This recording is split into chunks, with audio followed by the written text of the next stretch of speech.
அனைவருக்கும் வணக்கம். தெய்வீக பலன்கள் சேனல் சார்பாக தங்களை அன்புடன் வரவேற்கிறோம். இன்று நம் காணொளியில் காண விரும்புவது மன பயம் நீங்கி உடல் வலிமை பெற ஆடி மாதத்தில் சக்தி தேவியை எவ்வாறு வழிபட வேண்டும் என்பதை பற்றி இந்த காணொளியில் பார்க்கலாம். வாருங்கள் காணொளிக்கு செல்லலாம். மறக்காமல் ஒரு சப்ஸ்கிரைப் செய்யவும். உடலுக்கும் மனதிற்கும் வலிமை தேவை. வலிமை இல்லாதவரால் எந்த செயலையும் செய்ய முடியாது. உடலுக்கு தேவை உடல் வலிமை, உள்ளத்திற்கு தேவை மன வலிமை அல்லது துணிவு. இவற்றை வழங்கும் தெய்வமே சக்தி தேவி. சக்தி வழங்கும் தெய்வங்கள், அதாவது சக்தி வழங்கும் தெய்வங்கள் பராசக்தி, அபிராமி, காமாட்சி, மீனாட்சி, கருமாரி, முத்துமாரி, மகமாயி, காளி, விசாலாட்சி ஆகியன எல்லாம் ராஜராஜேஸ்வரியின் மறு வடிவங்களாகவே பார்க்கப்படுகிறது. சக்தி வழிபாடு இரு வகைப்படுகிறது. ஒரு வகை கோயிலுக்கு சென்று வழிபடுவது, இன்னொரு வகை வீட்டிலேயே முறைப்படி வழிபாடு செய்வது.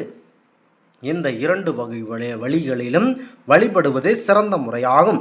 வீட்டில் முறைப்படி வழிபாடு செய்துவிட்டு கோவிலுக்கு சென்று அர்ச்சனை ஆராதனை செய்து வருவது சிறப்பாகும். சக்தி வழிபாடு செய்பவர் அஷ்டமி, நவமி, கரிநாள், தேய்பிறை, வீட்டில் இறந்தவர்களுக்கு திதி செய்யும் ஆகியவை அமையாத நல்லதொரு நாட்களாக தேர்ந்தெடுத்து கொள்ள வேண்டும். அந்த தினங்களுக்கு முன் அன்று வீடு முழுவதும் பசுஞ்சாணமும் மெழுகையோ நீர் விட்டு கழுவியோ தூய்மைப்படுத்த வேண்டும்.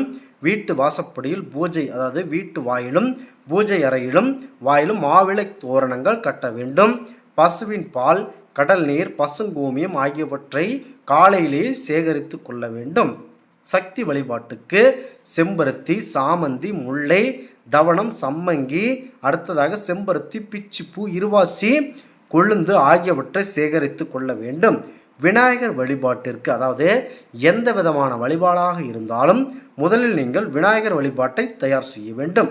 விநாயகர் வழிபாட்டுக்கு அருகம்புல், வெள்ளற்கண் மலர்களையும் சந்தனம், கற்கண்டு, பூதுபத்தி, மஞ்சள், குங்குமம் ஆகியவற்றையும் சேகரித்து கொள்ள வேண்டும். இவை தவிர நெய், தேங்காய், எண்ணெய், நல்லெண்ணெய், விளக்கெண்ணெய், வேப்ப எண்ணெய் ஆகியவற்றை நீங்கள் தயாரித்து கொள்ள வேண்டும். திரிகளையும், கலச செம்பு, தேங்காய் பழம், அவல் பொரிகடலை ஆகியவற்றையும் தயாரித்து கொள்ள வேண்டும். கிடைக்கும் கனி வகைகளையும், கற்பூரம், எலுமிச்சம் ஆகியவற்றையும் மஞ்சள், நீலம், கருப்பு, ஊதா, பச்சை, ஆரஞ்சு, சிவப்பு ஆகிய 7 வண்ணங்களில் பட்டு துணிகளையும், குளிக்கும் மஞ்சள், மாங்கல்ய கயிறு, உயர்ந்த குங்குமம் ஆகியவற்றையும் தயாரித்து கொள்ள வேண்டும். சித்திரான வகைகள் சுண்டல், மாவிளக்கு, மாவு ஆகியவற்றை, அத்தர், புனுகு, மஞ்சள் செண்ட் ஆகியவற்றையும், பஞ்சாமிர்தம், இளநீர், பானகம், நீர் ஆகியவற்றையும் இரவிலேயே தயாரித்து வைத்து கொள்ள வேண்டும். மிக முக்கியமான நாளிலேயே அதிகாலையில் வீடு முழுவதும் கடல் நீரையும் கோமியத்தையும் கலந்து தெளிக்க வேண்டும். அதன் பிறகு ஒரு அறையில் நடுப்பகுதியில் சுவரில் தரையில் 2வது படி உயரத்தில் 1 அடி வட்டத்தில் அரைத்த மஞ்சளை பூச வேண்டும். அதற்கு நடுவில் குங்குமத்தால் நீட்டமாக 3 கோடுகள் இட வேண்டும். நடுக்கோட்டில் மஞ்சள் குங்குமத்தால் திலகம் இட வேண்டும். வட்டத்தில் மேல் பகுதியில் சிறு ஆணி அடித்து அரைந்து அதில் மல்லிகை மலரை சூட்ட வேண்டும். இந்த வட்டத்தில் கீழே தரையில் தலைவாழை இலை விரித்து அதில் தாம்பூலம் வைத்து அதில் சுத்தமான பச்சரிசியை பரப்ப வேண்டும். அதன் மீது கலம்பசத்தை வைக்க வேண்டும். கலசத்திற்கு அதன் மீதுள்ள தேங்காயும் மஞ்சள் குங்குமம் பொட்டிட வேண்டும். அவற்றை மலர்களால் அலங்கரிக்க வேண்டும். ஐமுக குத்து விளக்கில் 4 எண்ணெய்களும் கலந்து ஊற்றி ஏற்ற வேண்டும்.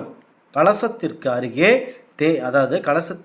நெய் மற்றும் ஊற்றி விளக்கு ஐமுக விளக்கு ஏற்ற வேண்டும்.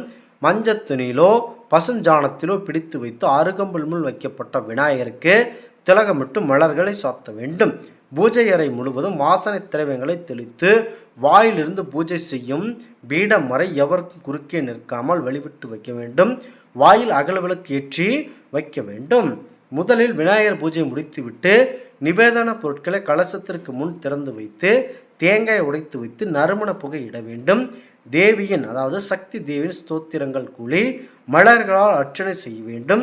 தேவியின் நகாமாலை சொல்லுதல் தேவி கலசத்தில் வந்து அமருவதாக ஐதீகம். தேவியின் தோத்திரங்கள் வாய்விட்டு மனமிட்டு உரத்து அந்த அறையில் இருப்போர் எல்லோரும் சொல்ல வேண்டும். தேவியின் சோத்திரங்கள் சொல்லி முடித்த பிறகு கற்பூர தீப தூரனை காட்டி செய்து தேவி அமர்ந்த கலசத்தை சாஷ்டாங்கமாக உடலில் 8 உறுப்புகளும் தரையில் படும்படி வணங்க வேண்டும். அதன் பிறகு மீண்டும் கற்பூர ஆரத்தி எடுத்து தேவியின் கலசம் பீடம் ஆகியவற்றை காட்டிவிட்டு வீடு முழுவதும் வாசல் வரை கற்பூர ஆரத்தி காட்ட வேண்டும். அதன் பிறகு ஒரு தட்டில் 7 வண்ண துணிகளையும் வைக்க வேண்டும். ஒவ்வொரு துணிகள் மீதும் தாம்பூலம், மஞ்சள் துண்டு, குங்கும பொட்டலம், தாலிக்கயிறு ஆகியவற்றை வைக்க வேண்டும். பிறகு நீங்கள் என்ன செய்ய வேண்டால் மேற்கு முகமாக நின்று சுமங்கலி பெண்கள் ஒவ்வொருவராக வரை சொல்ல வேண்டும்.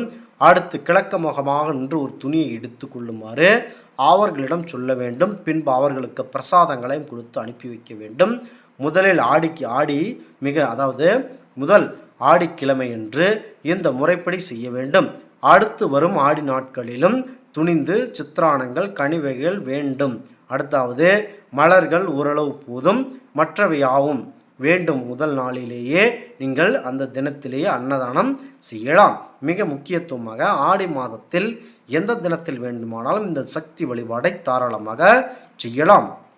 இந்த முறைப்படி 21 கிழமை செய்ய வேண்டும்.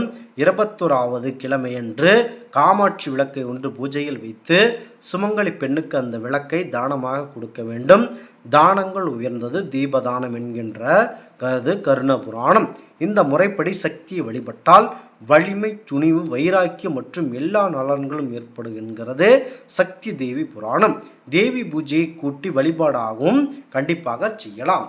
இந்த ஆன்மீக தகவல் உங்களுக்கு பிடித்து இருந்தால் தெய்வீக பலன்கள் சேனலை கண்டிப்பாக சப்ஸ்கிரைப் செய்து கொள்ளவும். மீண்டும் ஒரு நல்லதொரு காணொளியில் உங்களை சந்திக்கிறோம். நன்றி, வணக்கம்.